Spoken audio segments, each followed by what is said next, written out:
Hello friends, આપણે ગઈકાલે last લેક્ચરમાં જોયું જે એસી પ્રવાહ છે, એસી સર્કિટ જોઈ હતી અવરોધની, બરાબર. તેમાં આપણે લાસ્ટ તેનો પ્રવાહ મેળવેલો હતો, બરાબર. અવરોધકને લાગુ પાડેલ એસી વોલ્ટેજ અથવા પ્રવાહ જે બોલીએ તે, બરાબર. તેમાં આપણને અમુક સમીકરણ મળેલા હતા. મેઇનલી બે સમીકરણ હતા. એક તો V is equal to VM sine omega T અને પ્રવાહનું સમીકરણ I બરાબર શું હતું? IM sine omega T. પછી આપણે એક વસ્તુ બીજી મેળવી હતી કે જે તત્કાલીન મૂલ્યો છે તે તત્કાલીન મૂલ્યોનો આપણે સરવાળો કરો, બરાબર. તો એ બધાનો સરવાળો પ્રવાહ માટે શૂન્ય મળતો હતો. અને ત્યારબાદ આપણે વાત કરેલી હતી પાવરની. ઓકે, તો નેક્સ્ટ આપણો ટોપિક છે, મતલબ આમાં જ જે કન્ટિન્યુ છે, એક અલગથી ક્વેશ્ચન એવો પૂછાય કે અવરોધકને જ્યારે એસી વોલ્ટેજ લાગુ પાડીએ ત્યારે જે એનો પાવર છે તે સમજાવો. ઓકે, સરેરાશ પાવર મેળવો, તત્કાલીન પાવર સમજાવો, એ દરેક વસ્તુ પૂછે. તો આપણો નેક્સ્ટ ટોપિક શું છે? આમાં જ કન્ટિન્યુ ટોપિક છે પાવર. ઓકે, જ્યારે એસી વોલ્ટેજ લાગુ પાડીએ ત્યારે અવરોધક પરિપથનો પાવર, ઓકે, અથવા ઉર્જા સમજાવો એવું પણ કહેશે. તો એ દરેક વસ્તુ અહીંયા સેમ જ થશે. ઓકે, તો આપણે છેલ્લે એ વાત કરી હતી કે ભાઈ સરવાળો જે છે, તત્કાલીન જે પ્રવાહ છે તેનો સરવાળો શૂન્ય થાય, બરાબર. તો એના પરથી જો આપણે પાવરનું સમીકરણ લખીએ તો પાવર P બરાબર શું થાય? તો કે I² R. ઓકે, આ છે તત્કાલીન પાવર. તત્કાલીન પાવર શું થાય? તત્કાલીન પાવર P બરાબર I² R. ઓકે, હવે જો કે I ની વેલ્યુ જે છે એક સંપૂર્ણ ચક્રમાં જે જ્યારે એક પૂર્ણ કરશે ચક્ર, બરાબર, એક આવર્તકાળમાં ધન અને ઋણ બંને મૂલ્ય મેળવે છે. ઓકે, તો જ્યારે પાવરમાં શું થશે? તો કે પાવરમાં I ની કેટલી? 2 ઘાત છે. એટલે અહીંયા ઋણ મૂલ્યની મળે, હંમેશા કેવા મળશે? ધન મૂલ્ય મળશે. તો પહેલી વાત તો એ કે પ્રવાહ શૂન્ય હોય, એક માર્ક્સમાં આપણને એવું પૂછે, 1-2 માર્ક્સમાં, કે પ્રવાહ શૂન્ય હોય તો પાવર કેમ શૂન્ય નથી થતો? તો એનું કારણ છે કે પ્રવાહ શૂન્ય થવાનું કારણ છે કે ધન અને ઋણ બંને મૂલ્ય આવે છે. જ્યારે તત્કાલીન પાવરમાં તત્કાલીન પાવર જે છે તે I ની 1 નહીં પણ 2 ઘાત પર આધાર રાખે છે, બરાબર. જ્યારે એટલે કોઈ પણ રાશિ હોય તેનો વર્ગ કરો તો હંમેશા પરિણામ કેવું મળે? ધન. એટલે આ ધન છે, આ પણ ધન છે, તો બંનેનો ગુણાકાર પણ, એટલે કે તત્કાલીન પાવર કેવો મળશે? આપણને ધન મળશે. ઓકે, તો તત્કાલીન પાવર I ના વર્ગ પર આધાર રાખતો હોવાથી હંમેશા ધન મૂલ્ય મળે છે. તેથી તત્કાલીન પાવર કે ઉષ્માનો જે વ્યય થાય છે, ઉષ્મા જે ઉત્પન્ન થાય છે, જૂલ ઉષ્મા ઉત્પન્ન થાય છે, તે ક્યારેય શૂન્ય હોતી નથી. ઓકે, હવે સરેરાશ પાવર કેટલો થશે? મતલબ એક સંપૂર્ણ ચક્ર પૂર્ણ થાય, એક આવર્તકાળ પછી, આજે સાઇન ઓમેગા ટી પરથી આપણે એવું કહી શકીએ કે આ જે છે VM અને -VM અથવા IM અને -IM ની વચ્ચે શું થાય છે? દોલન કરે છે.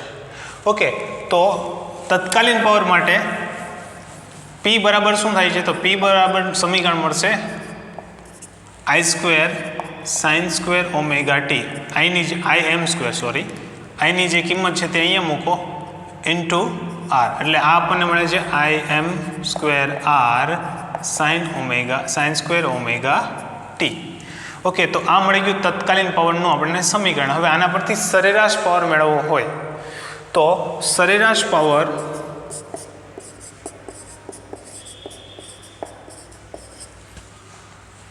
તેને P બાર વડે દર્શાવવામાં આવે છે. શેના વડે? P બાર. એ કોના જેટલું હશે? તો કે P બાર બરાબર, તો કે જ્યારે આવું પદ લખેલું હોય ત્યારે આખા પદ ઉપર બાર નહીં, પરંતુ બંને તરફ એરો મારીએ છીએ આ રીતનો. તેને આ રીતે દર્શાવીશું IM² R sin² omega T. Okay, એટલે એક સિંગલ પદ હોય ત્યારે આપણે બાર લગાવીએ, જ્યારે આવું મોટું પદ હોય ત્યારે આપણે આ રીતના એરો લગાવ્યો છે. આનો મતલબ શું થાય છે? સરેરાશ કિંમત લેવાની છે. ઓકે, તો સરેરાશ કિંમતમાં શું થશે? તો કે જેટલા પણ પદ છે એ બધાનો સરવાળો, મતલબ કે ટીની દરેક કિંમત મૂકો, બધાનો સરવાળો છેદમાં જે કાંઈ પણ પદ થતા હોય તે એની સરેરાશ લઈએ. સિમ્પલ જે સરેરાશ લઈએ છીએ એ રીતે જ, બરાબર. તો આના પરથી દરેક પદમાં im² અને r કેવું હશે? કોમન હશે, કારણ કે આ બંને અચળ છે. ટીની કિંમત સાથે ફક્ત આટલું જ પદ બદલાય છે. એટલે જેમ જેમ તમે ટીની કિંમત મૂકતા જશો તેમ તેમ દરેક પદ મળશે. એ દરેક પદમાં આ વસ્તુ કેવી હશે?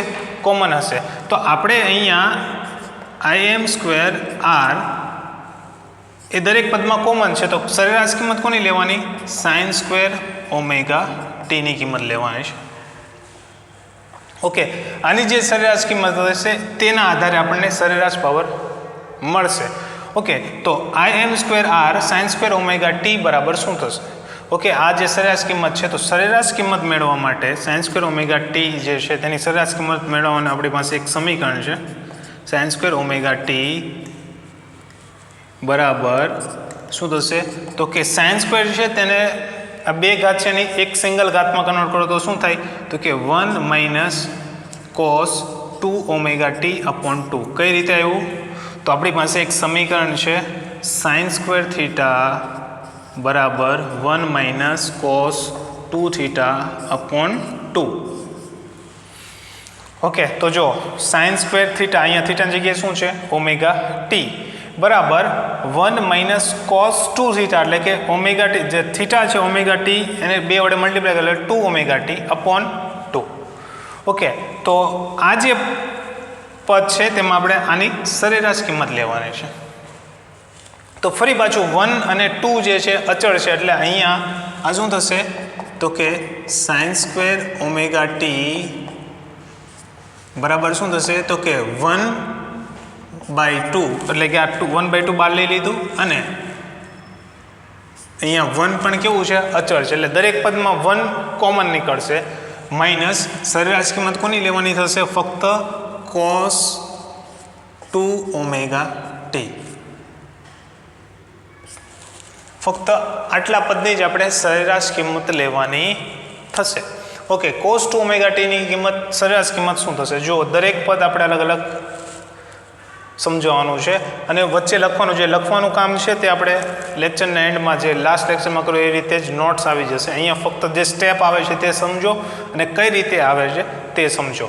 ઓકે, તો cos 2ωt નું સરેરાશ કિંમત કઈ રીતે મેળવીશું? તો અહીં આપણી પાસે સંકલનની બહુ એક સિમ્પલ રીત છે. ઓકે, એ મેથડ શું છે? તો કે cos 2ωt જે છે, અથવા કોઈ પણ સમય આધારિત વિધેય હોય, આપણે એવું કહીએ કે f of t, મતલબ કોઈ એક સમય આધારિત વિધેય છે તેની સરેરાશ કિંમત લેવી હોય, બરાબર. તો સરેરાશ કિંમત શું થશે? તો કે ટીની જેટલી કિંમત છે બધાનો સરવાળો, એટલે આપણે અહીંયા અસંખ્ય કિંમત મળે. સપોઝ તમને એમ કે 1 સેકન્ડમાં આ જે મૂલ્ય છે ફરી પાછા રિપીટ થાય છે, તો 1 સેકન્ડ એનો આવર્તકાળ છે. તો 1 સેકન્ડમાં ટીની આપણે અસંખ્ય કિંમત મૂકી શકીએ. તો એવી પરિસ્થિતિમાં આપણે શું કરીએ છીએ કે સરેરાશ લઈ લઈએ. ઓકે, f of t જે છે તેની જે સરવાળો છે એ સરવાળો કરવા માટે આપણે શું કરીશું? સંકલન ટીની સાપેક્ષે, બરાબર. અને એ ક્યાંથી ક્યાં સુધી? તો કે 0 થી લઈને એનો જે આવર્તકાળ છે કેપિટલ T, તેનો આવર્તકાળ છે ત્યાં સુધી, છેદમાં તેનો જે કુલ સમય છે તે. એટલે આપણને શું મળશે? સરેરાશ કિંમત. શું મળશે? સરેરાશ કિંમત. તો આ જે આપણે સમીકરણ છે તે અલગથી નોંધ કરી લેવાની છે તમારે, કે કોઈ સમય આધારિત વિધેય હોય તો તેની સરેરાશ કિંમત કઈ રીતે મેળવવી. ઓકે, તો આ શું મળશે? તો હવે આ જે સમય આધારિત વિધેય આપણું કયું છે? cos 2ωt. ઓકે, તો cos 2ωt નું સંકલન શું થશે? તો કે 0 થી t cos 2ωt dt upon capital T. Okay, તો આ શું થશે? તો cos નું સંકલન શું થશે? sin. તો આ થશે sin 2 ઓમેગા ટી. ઓકે, આ ટી તો બાર છે જ આપણી પાસે, સાઇન 2 ઓમેગા ટી. અને હવે જો ટી એકલું નથી એટલે આપણે વિકલનમાં જોઈએ કે જ્યારે આ જે વિધેય છે એકલું ન હોય એની સાથે ગુણાકારમાં હોય તો એ શું આવશે? છેદમાં 2 ઓમેગા. જે લિમિટ છે તે 0 થી ટી સુધીની લિમિટ મૂકી દો. ઓકે, તો આ થશે 1/2 omega T sine 2 omega T 0 થી ટી. ઓકે, તો આ થશે 1/2 ઓમેગા ટી. હવે આ કિંમત મૂકો તો મહત્તમ કિંમત કેટલી છે? કેપિટલ ટી, તો સાઇન 2 ઓમેગા ટી માઇનસ ન્યૂનતમ કિંમત કેટલી છે? 0. ઓકે, તો અહીંયા 0 મૂકશો તો આપણને શું મળશે? સાઇન 0. સાઇન 0 શું થશે? 0. મહત્તમ માઇનસ ન્યૂનતમ કિંમત મૂકી તો આ શું થશે? 1/2 ઓમેગા ટી. હવે જો અહીંયા સાઇન 2, હવે ઓમેગા બરાબર શું થાય? તો કે 2 પાઈ કેપિટલ ટી, કોની આવૃત્તિ? 2 pi by T into T. તો આ ટી ટી કટ તો શું થશે? 1/2 ઓમેગા ટી સાઇન 4 પાઈ. શું થશે? સાઇન 4 પાઈ. સાઇન 4 પાઈ શું થશે? 0. સાઇન 2 પાઈ જેટલું એટલે કે સાઇન 0 જેટલું, તો શું થશે? 0. તો કોસ 2 ઓમેગા ટીની સરેરાશ કિંમત કેટલી મળે છે આપણને? 0. એવી રીતે સાઇન 2 ઓમેગા ટી હોય તો એની પણ સરેરાશ કિંમત આપણને શું મળે? 0. તો એ આપણે અહીંયાથી જો સાઇન ઓમેગા ટી આ જે સરેરાશ કિંમત લઈએ તો આપણને શું મળે છે? બધાનો સરવાળો 0 મળશે. ઓકે, તો આ 0 મળી ગયું. તો કોસ 2 ઓમેગા ટી જે આ સમીકરણ છે તેમાં સરેરાશ કિંમત મૂકો તો તમને શું મળે છે? 0. તો સાઇન સ્ક્વેર ઓમેગા ટીની સરેરાશ કિંમત શું મળે છે? 1/2 સાઇન સ્ક્વેર ઓમેગા ટી. આ 0 થઈ ગયું તો અહીંયા શું વધ્યું? 1/2. તો એ 1/2 તમે અહીંયા મૂકશો સાઇન સ્ક્વેર ઓમેગા ટીની કિંમત, તો સરેરાશ પાવર શું મળશે તમને? સરેરાશ પાવર પી બાર બરાબર શું મળશે? 1/2 Im² R. ઓકે, કેમ આવું કર્યું? કેમ સરેરાશ કિંમત લઈએ છીએ? તો કે તત્કાલીન જે પાવર છે તેની કોઈ આપણને મહત્વ નથી, બરાબર, કારણ કે એ સતત બદલાયા કરે છે. તો આપણે એક સંપૂર્ણ જે આવર્તકાળ છે તે દરમિયાન તેનો આપણે શું મેળવી લીધો? સરેરાશ પાવર, કે સમગ્ર આવર્તકાળ દરમિયાન સરેરાશ પાવર કેટલો વ્યય થાય છે, કેટલો ઉત્પન્ન થાય છે, તો એ આપણને કેટલું મળે છે? પી બાર બરાબર 1/2 Im² R. ઓકે, હવે ડીસી પરિપથ હોય, ડીસી પરિપથમાં પાવરનું સમીકરણ શું મળે? એ સરેરાશ લો કે સિમ્પલ લઈ લો, કેમ કે દરેક વખતે પાવર તો અચળ જ હોય ડીસી પરિપથમાં. એનું કારણ છે કે તે સમય આધારિત નથી. તો પાવર પી બરાબર શું થાય? તો કે I² R. અને અહીંયા આપણે શું મેળવ્યું? 1/2 Im² R. Im શું છે? તો કે પ્રવાહની મહત્તમ મૂલ્ય. તો P બરાબર I² R ડીસીમાં થાય, અને જ્યારે એસીમાં સરેરાશ પાવર શું થશે? 1/2 Im² R. આ સરેરાશ પાવર છે તેને ઘણી વખત એસી સર્કિટમાં કેપિટલ P વડે દર્શાવવામાં આવે છે. ઓકે, તો આ સમીકરણને આના જેવું કરવું હોય તો, એટલે કે 1/2 હટાવવું હોય તો એની માટે એક અલગ રાશિ વ્યાખ્યાયિત કરવામાં આવે છે, જેને કહેવાય છે RMS પ્રવાહ અથવા અસરકારક પ્રવાહ.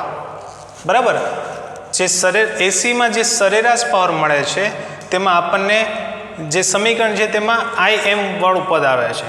તો એ Im વાળું પદ આવે છે અને 1/2 આગળ આવે છે. તો તેને એસી પાવરનું ડીસી પાવર જેવું સમીકરણ બનાવવું હોય તો આપણે અસરકારક પ્રવાહ અથવા RMS પ્રવાહ જે છે તે વ્યાખ્યાયિત કરીએ છીએ.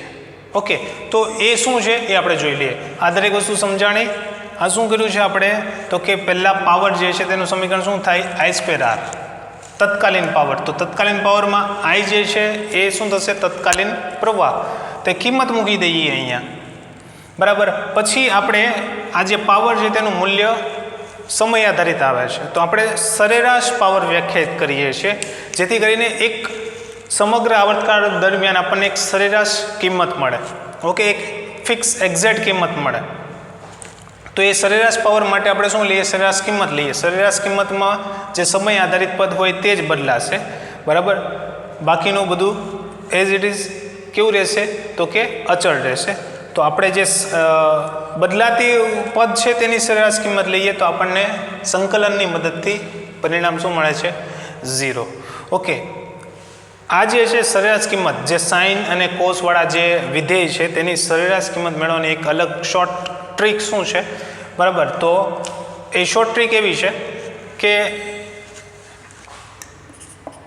સાઇન 2 ઓમેગા ટી હોય અથવા સાઇન થીટા છે, ચલો, તો સાઇન થીટા જે છે તેની મહત્તમ અને ન્યૂનતમ કિંમત શું હોય છે? તો સાઇન થીટા જે છે એ -1 થી લઈને 1 સુધી હોય છે. શું હોય છે? સાઇન થીટા -1 થી 1 સુધી એની કિંમત હોય છે, મતલબ સાઇન થીટા બિલોંગ્સ ટુ -1 થી 1. ઓકે, એટલે આની સરેરાશ કિંમત લેવી હોય તો શું કરવાનું કે જે આ ન્યૂનતમ અને મહત્તમ કિંમત છે તે સરવાળો છેદમાં 2. તો જવાબ શું આવે?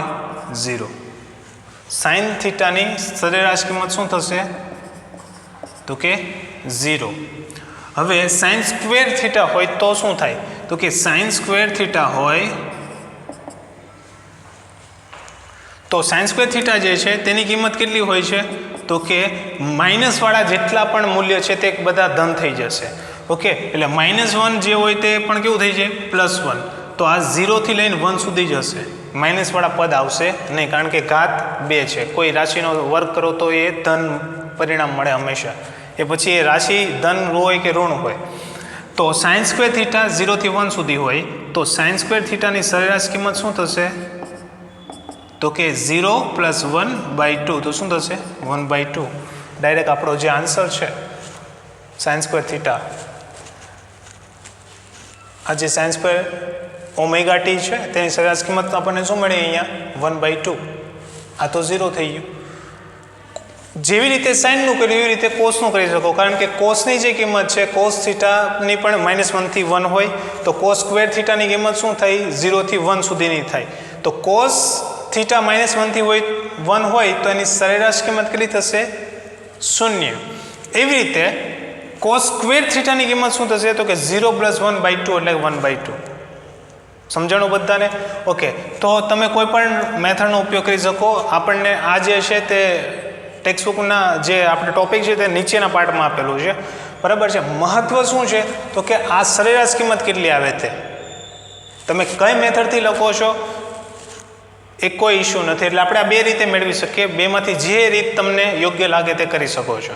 ઓકે, તો હવે આપણો પોઈન્ટ શું હતો કે જે સરેરાશ પાવર મળેલો છે એસી સર્કિટમાં, એસી પરિપથમાં, તેને આપણે ડીસી સર્કિટ જેવો જ સમીકરણ મેળવવું હોય તો શું કરીએ? તો કે આરએમએસ પ્રવાહ અથવા અસરકારક પ્રવાહ વ્યાખ્યાયિત કરીએ છીએ. તો એ શું છે એ સમજીએ. ઓકે, ત્યારબાદ આપણને અહીંયા સરેરાશ પાવર જે છે તે આ સમીકરણ શું મળ્યું? P = P બાર શું મેળવું? 1/2 Im² R. ઓકે, આ સમીકરણ મળ્યું છે શેનું? સરેરાશ પાવરનું. ઓકે, તો હવે આપણે આને ડીસી જેવું બનાવવું છે. તો ડીસી જેવું બનાવવા માટે આપણે અસરકારક પ્રવાહ અથવા આરએમએસ પ્રવાહ વ્યાખ્યાયિત કરીએ છીએ. તો એ પહેલાં એક વસ્તુ સમજી લો, આરએમએસ શું છે? ઓકે, તો આરએમએસ પ્રવાહ જે છે અથવા કોઈ પણ રાશિ હોય તેની આરએમએસ કિંમત, ઓકે, એટલે કે રૂટ મીન સ્ક્વેર અથવા એને ગુજરાતીમાં કહેવાય છે સરેરાશ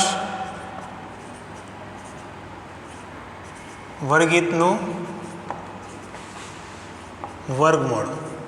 એટલે આપણે પહેલાં શું કરવાનું છે? તો કોઈ રાશિ છે તેનો વર્ગ કરવાનો છે, પછી તેની સરેરાશ લેવાની છે અને પછી શું કરવાનું છે? એનું વર્ગમૂળ મેળવવાનું છે. ઓકે, એટલે જો પ્રવાહ હોય તો પ્રવાહ માટે આપણે શું કરીએ છીએ? તો કે આઈ જે છે તે એની એક્ઝેક્ટ કોઈ સમયે કિંમત છે તેનો વર્ગ અને પછી તેનું સૌથી પહેલાં વર્ગ, પછી તેનું શું કરીશું? આપણે સરેરાશ લઈશું, I² સરેરાશ અને પછી તેનું વર્ગમૂળ. ઓકે, એ શું થશે? અસરકારક પ્રવાહ, જેને કેપિટલ આઈ અથવા આઈ આરએમએસ, નીચે આરએમએસ લખીએ છીએ. ઓકે, આ રીતે દર્શાવવામાં આવે છે. ઓકે, તો પી બરાબર શું થશે? તો અહીંયા આપણે શું કરીશું તો કે આનું જે છે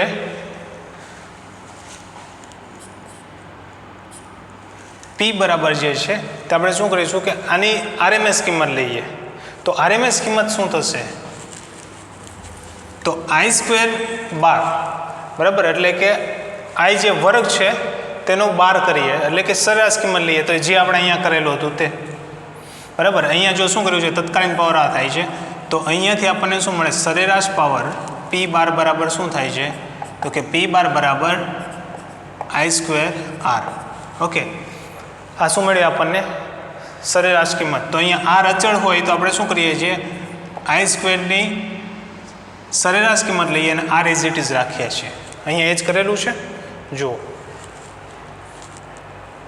પછી આઈની કિંમત મૂકો તો તમને I M square sine square omega t મળે. આઈ એમ અચળ છે. ઓકે, તો આઈ સ્ક્વેર જે છે તેની સરેરાશ કિંમત શું મળી તમને? તો કે આ સમીકરણ અને આ મૂલ્યને સરખાવો તો તમને મળે કે આઈ સ્ક્વેર છે તેની સરેરાશ કિંમત તમને આ મળશે. શું? 1/2 આઈ એમ સ્ક્વેર. તો અહીંયા પણ આઈ સ્ક્વેરની સરેરાશ કિંમત શું થશે? તો કે આઈ બરાબર અંડર રૂટ શું મળે છે? તો કે આઈ એમ સ્ક્વેર બાય 2. વાત સમજાણી કઈ રીતે કર્યું છે? કે સરેરાશ પાવર છે તેને આપણે મહત્તમને સ્વરૂપે આ રીતે લખી શકીએ, તત્કાલીન પ્રવાહના સ્વરૂપે આ રીતે લખી શકીએ બરાબર.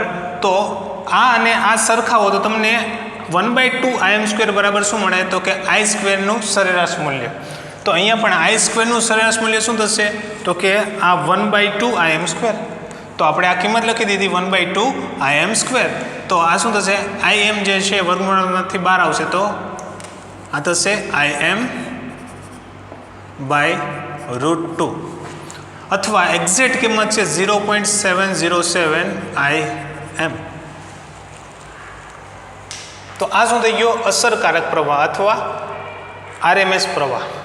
ઓકે, તો જ્યારે તમે 1/2 સ્ક્વેર બાય 2 કરશો, સોરી 1/2 આઈ એમ સ્ક્વેર બરાબર આઈની કિંમત મૂકશો એટલે તમને જવાબ શું મળશે? જુઓ, તો 1/2 આઈ એમ સ્ક્વેર બરાબર શું થાય? તો કે આઈ સ્ક્વેર. અહીંયાથી તમે જે આ કિંમત છે તે તમે અહીંયા મૂકો તો શું થશે? 1/2 આઈ એમ સ્ક્વેર બરાબર શું થશે? I square. તો તમે જે આ કિંમત મૂકશો તો સરેરાશ પાવર કેટલો મળશે? I square R. અથવા એ કિંમત અહીંયા લખીએ તો કે પી સરેરાશ પાવર અથવા પી 12 બરાબર શું થશે? તો આ કિંમત તમે અહીંયા મૂકો તો શું મળે તમને?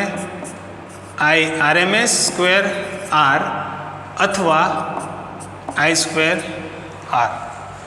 એસીમાં જ્યારે તમે કેપિટલ આઈ લખો એનો મતલબ શું થાય? આરએમએસ કિંમત. આરએમએસ કિંમત બરાબર શું થાય? તો કે 0.707 આઈ એમ. મહત્તમ મૂલ્યનું આટલું થાય. ઓકે, એટલે સમગ્ર એક આવર્તકાળ દરમિયાન જો તમે આઈ વિરુદ્ધ ટી અથવા ઓમેગા ટીનો આલેખ દોરો તો આ જે કિંમત છે એ શું થાય છે? તમારી આઈ એમ. અને અહીંયા જે કિંમત મળશે તમને જે અચળ રહેશે સમગ્ર આવર્તકાળ દરમિયાન, કારણ કે આપણે સરેરાશ કિંમત લીધેલી છે અને એ સમય આધારિત નથી. જો આ જે છે તે સમય આધારિત નથી. તો આ શું થશે? આઈ અથવા આઈ આરએમએસ જે આઈએમથી 1/√2 ગણો હોય છે. આઈએમથી 1/√2 ગણો હોય છે. √2 ગણો નહીં પણ 1/√2. ઓકે, તો આ થઈ ગઈ આપણી આઈ આરએમએસ અસરકારક પ્રવાહ. જે અસરકારક પ્રવાહનો ઉપયોગ કરીને તમે એસી સરેરાશ પાવર છે તેને ડીસી સરેરાશ પાવર જેવું સમીકરણ લખી શકો છો. ઓકે, બીજો એક સંબંધ હતો આપણી પાસે. જેવી રીતે તમે અસરકારક પ્રવાહ આઈ આરએમએસ મેળવો છો એવી રીતે અસરકારક વોલ્ટેજ એટલે કે વી આરએમએસ વ્યાખ્યાયિત કરી શકો. અને એ કોના જેટલું થશે? તો કે Vm/√2 અથવા 0.707 Vm. જેવી રીતે અસરકારક પ્રવાહ છે એવી રીતે અસરકારક વોલ્ટેજ. કારણ કે જો વી અને આઈનું બંનેનું સમીકરણ તો ફક્ત અલગ ક્યાં પડે, વીએમ અને આઈએમ. સાઇન ઓમેગા ટી બંને સમાન છે. તો જેવી રીતે તમે આ સરેરાશ કિંમત મેળવેલી છે કોની, સાઇન સ્ક્વેર ઓમેગા ટીની, એવી રીતે તમે આ સરેરાશ કિંમત મેળવશો, આરએમએસ કિંમત મેળવશો, તમને શું મળશે 1/2 વીએમ.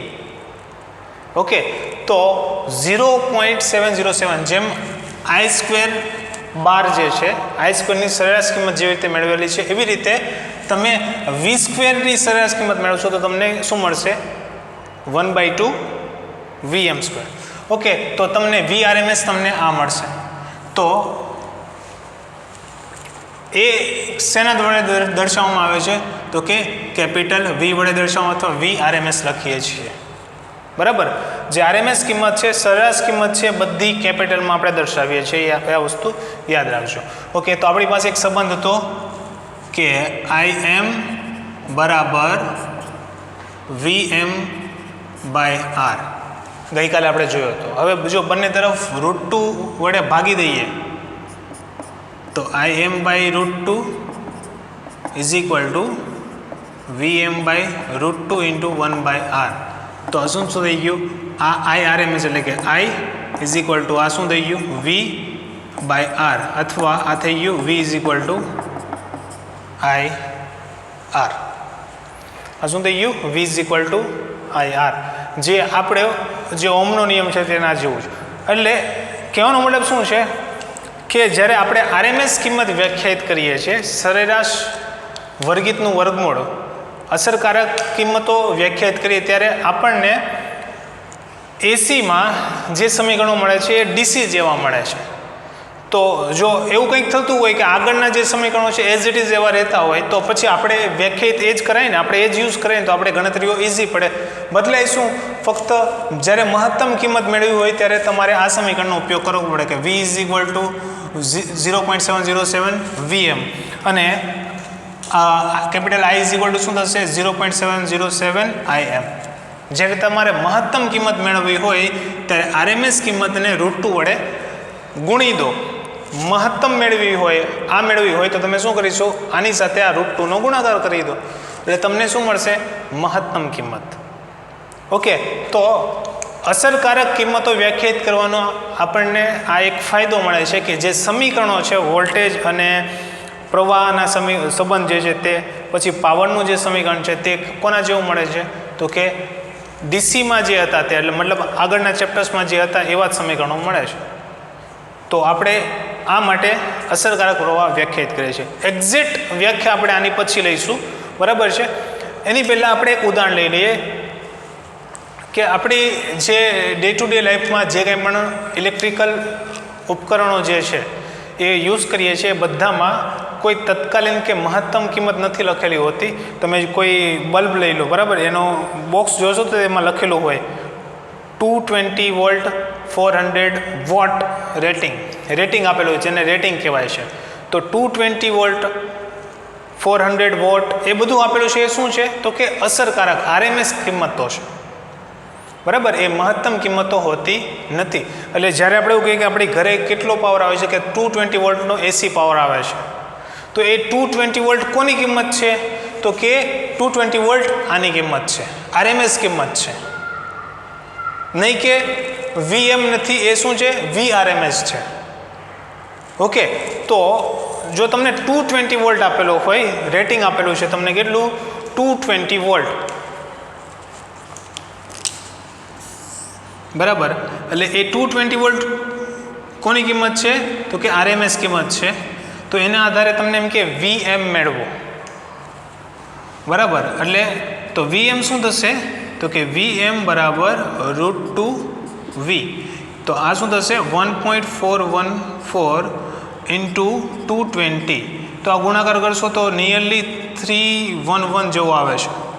ઓકે, તો આ મહત્તમ કિંમત છે. એટલે આપણી ઘરે જે પાવર આવતો હોય, જો આપણને એમ કહે કે 220 વોલ્ટ પાવર છે, બરાબર છે, મતલબ વોલ્ટેજ આટલો હોય છે, તો એનો મતલબ શું થાય કે કોઈ પણ સમયે તમે જે વોલ્ટેજ છે તેની તત્કાલીન કિંમત મેળવો તો એ 311 થી લઈને ક્યાં સુધી હોય છે? -311 ની વચ્ચે હોય, +311 અને -311 ની વચ્ચે હોય છે. 220 તેની RMS કિંમત છે, તેના પરથી આપણે મહત્તમ કિંમત આટલી મળશે. વાત સમજાણી બધાને? ઓકે, તો જ્યારે V આટલું હોય, બરાબર, તો આ V જે છે તે પાવરના સમીકરણમાં મૂકો. પાવરનું સમીકરણ શું થાય છે આપણું? તો કે I²R, અથવા અહીંયા બીજું સમીકરણ શું મળે આપણને? V²/R. તો તમે જ્યારે V બરાબર 220 RMS કિંમત તમે અહીંયા મૂકશો, કેટલી? 220 મૂકશો, અને R તમે જે તે હોય તે મૂકો તો તમને શું મળશે? સરેરાશ પાવર મળશે. સમગ્ર આવર્તકાળ દરમિયાન જે સરેરાશ પાવર વ્યય થતો હોય તે મળશે. તો એ આપણને ક્યાંથી મળશે? ડાયરેક્ટલી આના પરથી મેળવી શકીએ. તો અસરકારક મૂલ્ય છે એ એક્ઝેક્ટલી વ્યાખ્યા આપણે આપી હોય તો એસીનું એવું મૂલ્ય કે જેમાંથી જે પાવર વ્યય મળે છે અથવા પાવર મળે છે તે ડીસી જેટલો જ મળે, બરાબર. બાકી મહત્તમ મૂલ્ય તો આટલું જ છે, પરંતુ જો તમે કિંમત 220 લો તો એ 220 તમે કિંમત અહીંયા મૂકો તો તમને જે પાવર મળે છે કોના જેટલો મળે? તો કે ડીસી જેટલો મળે, બરાબર. તો 220 વોટથી જો તમને ડીસી જેટલો પાવર મળતો હોય તો તમને એમ કે IRMS કોને કહેવાય? તો IRMS માં તમે આ કિંમત મૂકશો RMSની, તો એ જે પાવર મળશે એ કોના જેટલો મળે? તો કે તમને ડીસી જેટલો મળે. કારણ કે ડીસી અને એસીમાં R તો કોમન જ થવાનું છે, સમાન જ થવાનું છે. તમે કોઈ અવરોધક હોય તેમાં એસી પાવર આપો કે ડીસી આપો, અવરોધક તો એક જે છે તે જ રહેવાનું છે. બદલાય શું? તો કે I બદલાય. હવે આમાં આપણે RMS કિંમત લીધી તો આ સમીકરણ ડીસી જેવું થઈ ગયું. તો અહીંયા આપણે મહત્તમ IMની કિંમત નથી લેતા, પરંતુ એક અલગ કિંમત લઈએ છીએ. એ કિંમત કેવી છે? તો એ કિંમત જ્યારે અહીંયા આપણે મૂકીએ છીએ ત્યારે આપણને એસીમાં જે સરેરાશ પાવર મળે છે એ કેટલો મળે છે?